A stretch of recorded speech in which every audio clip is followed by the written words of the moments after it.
This decision isn't just reckless, it's reprehensible. New York Governor Kathy Hochul slammed the U.S. Supreme Court Thursday after it declared for the first time that the Constitution protects an individual's right to carry a handgun in public for self-defense, handing a landmark victory to gun rights advocates in a nation deeply divided over how to address gun violence. The 6-3 ruling from the conservative majority court struck down New York's limits on carrying concealed handguns outside the home, finding that the law, enacted in 1913, violated a person's right to keep and bear arms under the Second Amendment. Governor Hochul called the ruling absolutely shocking. Does everyone understand what a concealed weapon means?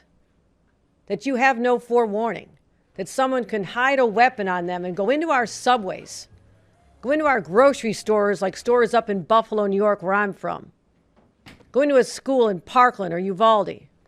And I'm sorry this dark day has come.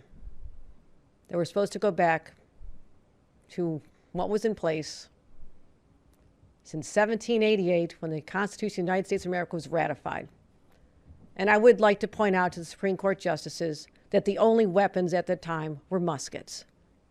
I'm prepared to go back to muskets. The NRA called the decision a watershed win as it represents the court's most important statement on gun rights in more than a decade. But it comes as support is growing nationally for more gun control. Gun control! After a series of mass shootings, with Congress on the verge of passing the first gun legislation in decades.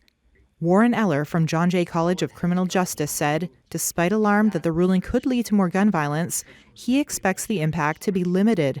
We still have a plethora of tools available to us to be able to regulate firearms and the possession of firearms in public in the state of New York and more specifically in the city. So I think while this is a big decision and it's going to be a big decision with big impacts in California and New Jersey, I don't think it's either going to be as immediate as people are concerned with or as dramatic as people are concerned with. The ruling will affect at least 6 states and the District of Columbia.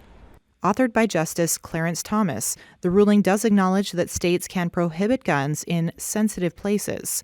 And in a concurring opinion, conservative Justice Brett Kavanaugh said states can still impose rules for people seeking licenses to carry, including fingerprinting, background checks, mental health checks, and firearms training classes.